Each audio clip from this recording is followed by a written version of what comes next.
¿Qué tal, muchachos? Bueno, quería compartir con ustedes algunas ideas principales que hasta ahora venimos concertando en nuestro curso de refrigeración. Más que nada charlar algunas cuestiones básicas que tienen que ver con el funcionamiento de las máquinas frigoríficas. Entendemos por máquina frigorífica a cualquier máquina que tenga como principio de funcionamiento la compresión de una sustancia llamada refrigerante. Yo lo había dicho cuando empezamos el curso que nuestro curso se basa en máquinas que comprimen una sustancia artificial creada por el ser humano llamada refrigerante. ¿Sí? Este tipo de máquinas es el que nosotros estamos intentando estudiar.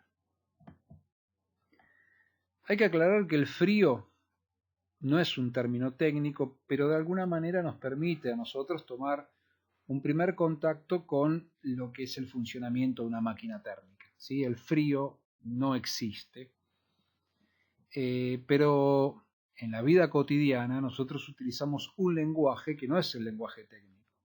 De alguna manera tenemos que ponernos de acuerdo y tratar de incorporar de a poco algunos términos que tienen que ver justamente con el oficio que estamos aprendiendo, ¿sí?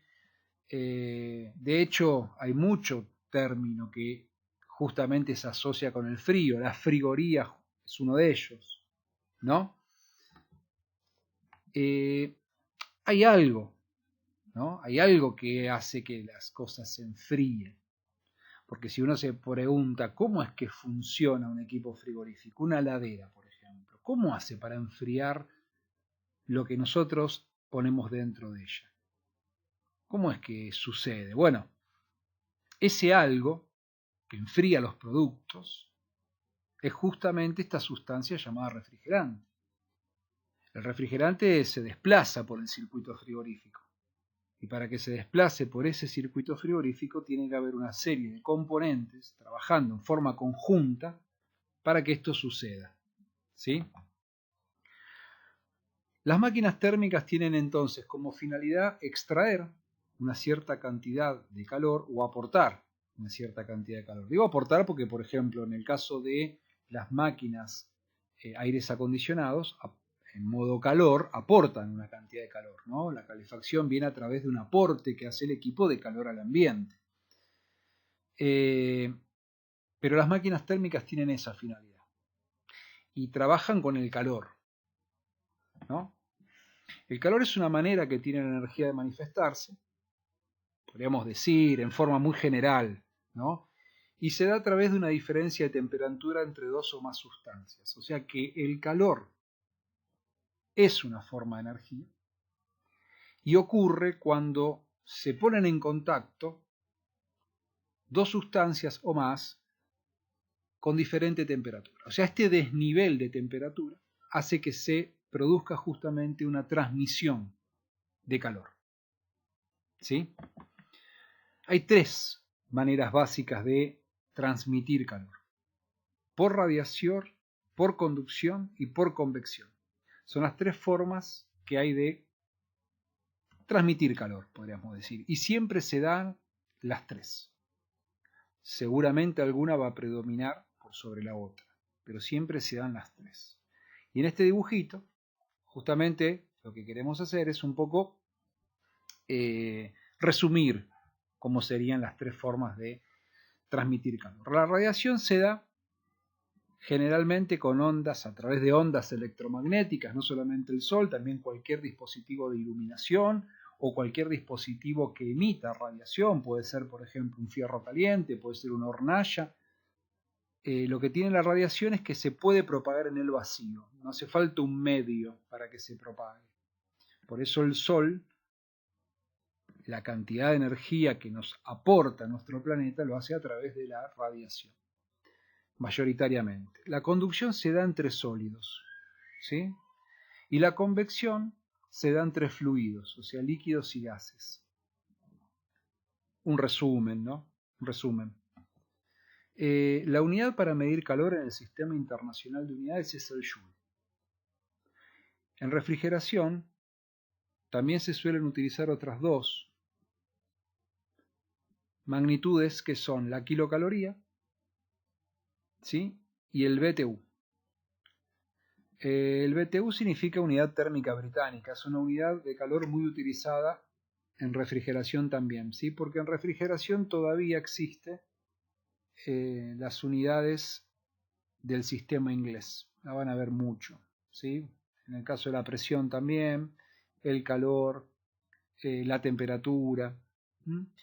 Ahí les dejo unas equivalencias. Una kilocaloría equivale a 4 BTU aproximadamente, es 3,9 y algo, y una kilocaloría equivale a 4,2 kilojoules. Son las equivalencias que hay, pero las tres unidades son de calor, ¿sí?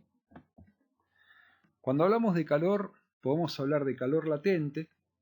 Un poco lo estuvimos viendo el otro día cuando empezamos a hacer el estudio de cómo funciona una máquina frigorífica. El calor latente es el calor que absorbe o emite puesto en el cambio de estado, ¿sí? O sea, la sustancia puede absorber calor.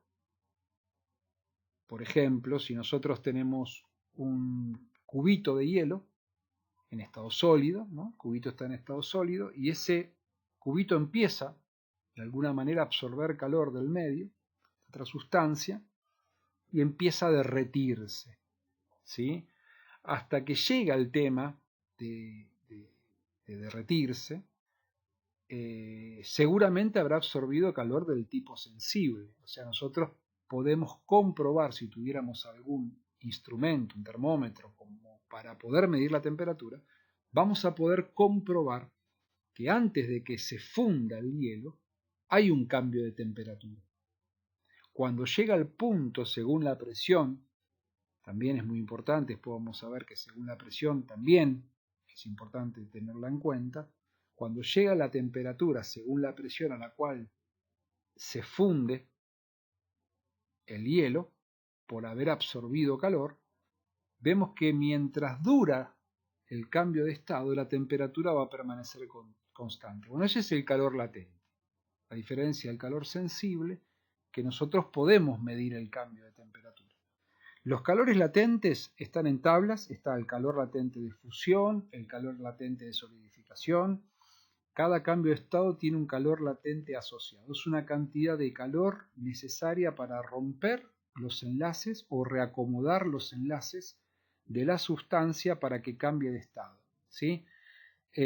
Bueno, para aquellos que no se acuerdan, los cambios de estado que nosotros vamos a manejar son cambios físicos, los cambios de estado son cambios físicos que nosotros vamos a manejar, son el pasaje de gaseoso a líquido, llamado condensación. Cuando una sustancia pasa de gaseoso a líquido se llama condensación, y el pasaje de líquido a gaseoso llamado vaporización, dice acá. Nosotros lo llamamos evaporación, pero bueno, si nos ponemos finos, recuerden que la idea no es utilizar terminología técnica ni científica, es ir de a poco incorporando, ¿no? La idea es entenderlo. Primero hacernos la idea de qué estamos hablando. Una vez que nosotros tenemos la idea de qué estamos hablando, ahí de a poco vamos a ir incorporando terminología que tenga que ver, que esté acorde con lo técnico, ¿sí? Pero bueno, nosotros vamos a pasar de un estado a otro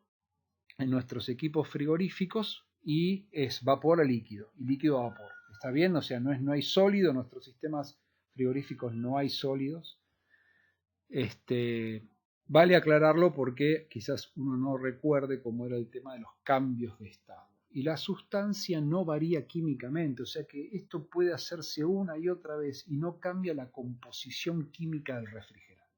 El refrigerante se va a condensar y se va a evaporar todas las veces que dure el funcionamiento de esa máquina frigorífica y no le va a cambiar la proporción, la propiedad, la particularidad química del refrigerante. Va a seguir siendo el mismo, ¿sí? Porque son cambios físicos, no son cambios químicos. ¿Está bien? También tenemos que aclarar que calor y temperatura son dos cosas totalmente distintas. El calor tiene que ver con la cantidad de moléculas que se mueven en una sustancia. Todo está compuesto por átomos. Esos átomos se juntan para formar moléculas. Las moléculas forman diferentes tipos de sustancias. Esas moléculas se están moviendo permanentemente, se agitan en un todo. La única fotografía, o sea, la única posibilidad que las moléculas no se muevan es cuando la temperatura es 273 grados centígrados bajo cero. Ahí es como si sacáramos esta foto y veríamos a las moléculas quietas. En cualquier otro campo de temperaturas por arriba del 273 hay movimiento molecular. Si hay movimiento molecular hay calor asociado. La temperatura, en cambio, tiene que ver con la velocidad a la cual se mueven las moléculas. Cuanto más calor absorbe una sustancia, entonces más movimiento tienen las moléculas. Se agitan más deprisa, más rápido. Cuando entrega calor una sustancia, se mueven con una velocidad más pequeña las moléculas, ¿sí? Esa es la diferencia entre calor y temperatura. Y aparte se miden en unidades distintas. La temperatura se mide en grados centígrados. También la podemos encontrar en manuales o textos de refrigeración en Fahrenheit. Para pasar de Fahrenheit a centígrados, por suerte hoy existen aplicaciones en los teléfonos celulares para pasar cualquier tipo de unidad a otra, presión, temperatura, calor. No tenemos que ir más a esas tablas, o las tablas ahora están dentro de los celulares.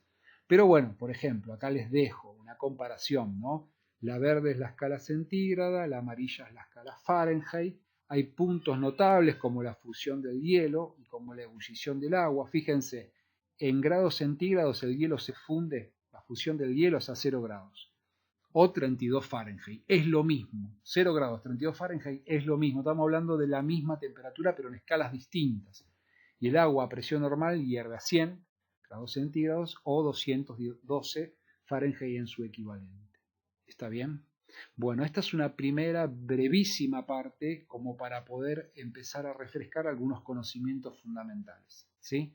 Les agradezco mucho y espero que les guste este video casero, ¿sí? Pero que tiene la intencionalidad de ir repasando algunos conceptos básicos de este oficio que es la refrigeración. Chicos, muchas gracias.